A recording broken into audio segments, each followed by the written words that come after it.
S ನೋಡಿ, ಈಗಾಗಲೇ America ಮತ್ತು ಇರಾನ್ ಮಧ್ಯೆ ಯಾವ ರೀತಿ ಜಲಯುದ್ಧ ಜೋರಾಗ್ಬಿಟ್ಟಿದೆ ಅಂತಂದ್ರೆ ಇದು ಎಲ್ಲ ಒಂದು ಕಡೆ ಅನಿಸ್ತಾ ಇದೆ ನಮಗೂ ಇದು ಇಲ್ಲಿಗೆ ಸ್ಟಾಪ್ ಆಗಲ್ಲ ಅಂತ ಹೇಳಿ ಕೂಡ ಲಕ್ಷಣಗಳು ಗೋಚರಿಸ್ತಾ ಇರುವಂತದ್ದು. ಇನ್ನಷ್ಟು ದಿನ ನಡೆಯುವಂತಹ ನಿರೀಕ್ಷೆ ಇದೆ. ಅಮೆರಿಕ ಇರಾನ್ ಮಧ್ಯೆ ಜಲಯುದ್ಧ ಜೋರಾಗಿದೆ.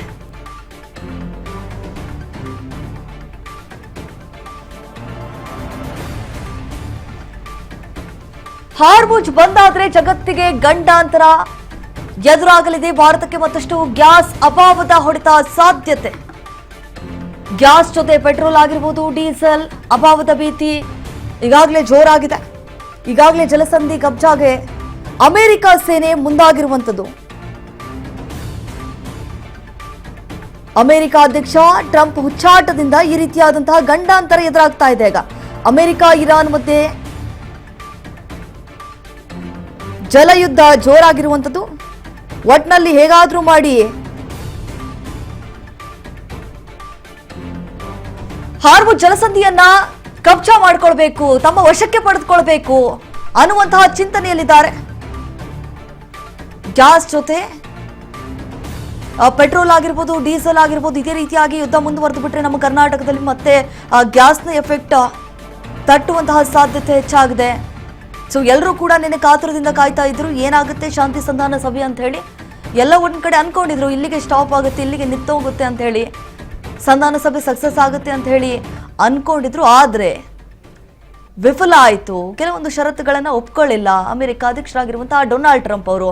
ಯಾಕಂತಂದ್ರೆ ಈಗ ಒಂದು ವೇಳೆ ಏನಾದ್ರೂ ಈ ಒಂದು ಶಾಂತಿ ಸಂಧಾನ ಸಭೆ ಏನಾದ್ರೂ ವಿಫಲ ಆಗ್ಬಿಟ್ರೆ ಖಂಡಿತವಾಗ್ಲೂ ನಾವು ಮತ್ತೆ ಯುದ್ಧವನ್ನ ಪ್ರಾರಂಭ ಮಾಡ್ತೀವಿ ಅನ್ನುವಂತಹ ಎಚ್ಚರಿಕೆಯನ್ನ ಕೊಟ್ಟಿದ್ರು. ಯಾಕಂತಂದ್ರೆ ಇರಾನ್ ಅವ್ರ ಹತ್ರ ಸರಿಯಾದಂತಹ ಶಸ್ತ್ರಾಸ್ತ್ರಗಳಿಲ್ಲ, ಹಾಗಾಗಿ ಅವರು ಚೀನಾ ಅವರನ್ನ ಸಹಾಯ ಕೇಳಿದ್ರು.